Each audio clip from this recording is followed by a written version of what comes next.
Kasi Brad, pangalawang session nyo, di ba? Ang issue nyo hindi naman stroke, di ba? Hindi po. Anong issue nyo? Yung Lumbar spondylosis. lumbar spondylosis, ano? Dito ba, sumakit na ba? Hindi kayo? Sa gilid, hindi. Wala. Hindi po. So, hirap na kayong maglakad o hindi? 20 meters lang masakit na dati. Dati, kasi pangalawang session nyo na to, di ba? Yung unang session, natulungan ba kayo? Kahit na may 50 meters ngayon, wala sumasakit. Ayun, so nag-improve kayo. Dati 20 meters lang, masakit na. Ngayon, 50 meters na. Wala pa din nag-improve. Tuloy nyo lang ha, kasi magdi-detox tayo. Ang lumbar spondylosis, huwag nyo babaliwalaan yan ha, doon sa nakikinig. Wala ha. Minsan dyan na simula na stroke, ibig sabihin, maaaring na-apektuhan nyo yung dugo nyo ha. Pero since nag-improve kayo, di pangalawang session na natin to, no? At least nakapag-detox kayo, di ba? O sige, tuloy nyo lang. Masaya ba kayo sa unang session? Masaya po. Bagay, bumalik kayo eh. Sinama nyo pa yung misis nyo. So, masaya talaga.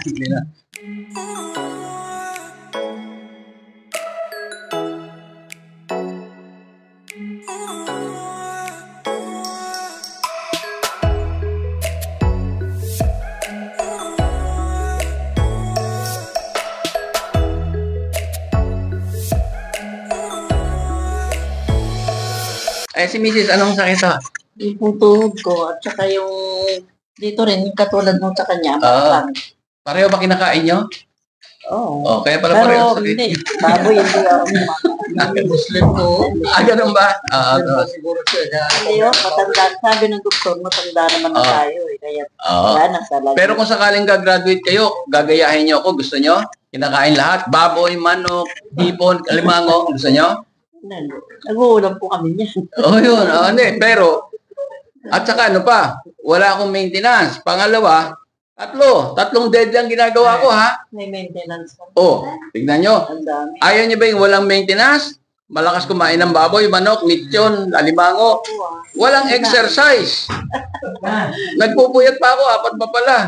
Kasi ang kausap ko sa ibang bansa, alas 3 madaling araw, gising pa eh, alas 2, ganyan, ano? Pero awan ng Diyos, wala akong maintenance, ha? Kasi nga, may ginagawa ako na yun nga itinuturo namin dito, ha? Tututunan nyo, magagamit nyo. Mas maganda, iba nga, ganito. Ang lakas ng katawan, ang ganda, maayos, di ba? Ang problema naman, pati ang exercise, hindi basa-basa kumakain. Magkaiba yun sa akin hindi. Kumakain talaga ako ng gusto ko. Kasi ilang naman ang kaligayahan na natin, pagkain pag may edad na, ha? Tapos, tamad pa ako, hindi ako nag-exercise. Kasi kung gumising ako, alas 11 na, alas 10. Nakuha nyo? Sarap yung gano'n. Di ba masarap yung gano'n buhay? Tapos wala kang maintenance. Awa ng Diyos. Ano? Yun. So, sige, tingnan ho natin. Unang session natin, ano? Sandali lang ho. Ito lang po, sumasakit ito po, hindi. Okay. Wala. Sandali ho. Yan lang po. Nung bago kayo magpunta rito, pag tayo, pag upo, may nararamdaman kayo? Opo, meron. Tingnan natin kung nag-improve. Kasi mga nasa 80% na tayo. Sige nga, tingnan natin kung nag-improve. Nag-improve ba? Opo. Nag-improve. Sige, upo ho kayo. Tulad ng ano. Upo ho kayo. Ayun, pag upo nyo, rin, may nararamdaman kayo? Hindi, dati. Opo. Pag upo, pag tayo, kasi tuhod eh. Pwede ko kayong palakarin, ha? Para makita natin. Pag naglalakad kayo, may nararamdaman din kayo? Minsan nga, lumalagutok pa eh. Lumalagutok? So, masakit? Masakit po. Paglakad? Ikang-ikang, hindi naman? Hindi naman po. Pero, basta nararamdaman ko. Nararamdaman. Subok natin. Pasensya lang kayo maganda. Sige. Alalayan ko kayo. Balik ko kayo. Mga dalawang maganda yung pag-ikot nyo, ha? Ha? Sige, pag-ikot to. So, ibig sabihin, maganda. Ayos naman po. Okay, ha? So, nag-improve mo kayo? Opo, wala po sa... Na naman. Ngayon, ganito. Upo na kayo. Salamat, ha? So, masaya kayo sa therapy natin? Ay, opo. Pero masakit, ano? Masakit talaga. Ikaw talaga ako, tama na. Tama na po sa papunta rito kasi takot sa tusok. Masakit na ako. Sanayan lang yan. Pag nasanay kayo, hanapin nyo yan. Kesa naman, may napainom ba ako sa inyo? Gumanda pa kiramdam nyo, may pinainom ba ako sa inyo? Yung pong gamot ni Kaber. Hindi, ngayon. Wala pa. Wala, mag-i-improve kayo. Oy, what more kung i-improve kayo? Di ba? Mag-i-improve lalo. Bumili kami nung nakaraan. Nakaraan, ha? O sige, sunod. Pero mag-reduce tayo, ha? Oo nga po, tumataba nga po. Oo. Sige. Baga yan, ha? Kasi tingnan nyo, ha? Kaya lang katawan ko kaya ate dati. Ay, hindi, walang problema. Tandaan nyo tayo, yung tuhod natin, matibay yan nung bata tayo. Nagkakaida tayo, umihina yan. Ang problema, lumalaki tayo. So, yung weight, hindi na balanse. Yan yung mag-ano kayo, ha? Magkakawa kayo mag-ramdam. Ilan taon na kayo? 71. Hindi, talaga 75. Pero hindi halata sa inyo, ha? Siguro hindi kayo nag-aaway, mag-asawa. Wala. Okay. Hindi, maganda yung nyo, ha? So, konti lang, ha?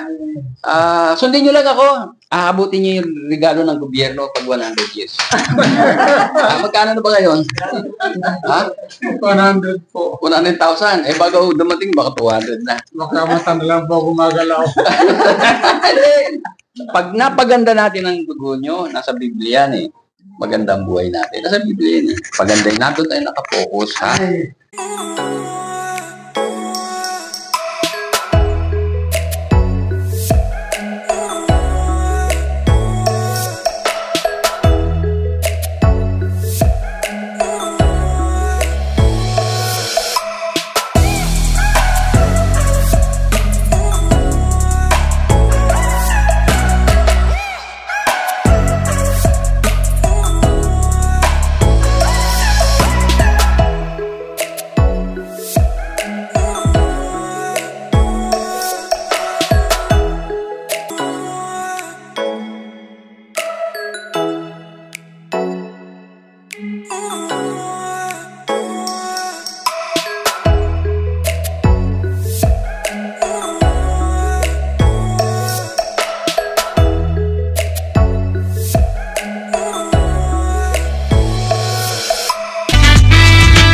Ilang mga natatanging Pinoy sa bansa ginawaran ng pagkilala sa katatapos lang na Bravo Filipino Awards na ginanap sa Manila Hotel. Basta binigyang pagkilala yung Pinoy inventor na si Ismael Aviso Sr. bilang Inventor of the Year at kanyang anak na young entrepreneur na ginawaran ng Excellence in Business.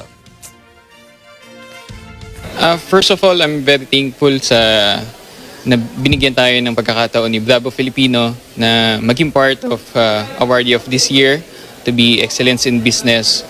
So I'm very happy na nakasali yung business namin dito. Nagpapasalamat ako maraming. Una sa Diyos, siyempre. Pangalawa, sa mga organizer nito, nakilala nila yan. Lalo-lalo na sa panahon ng pandemic.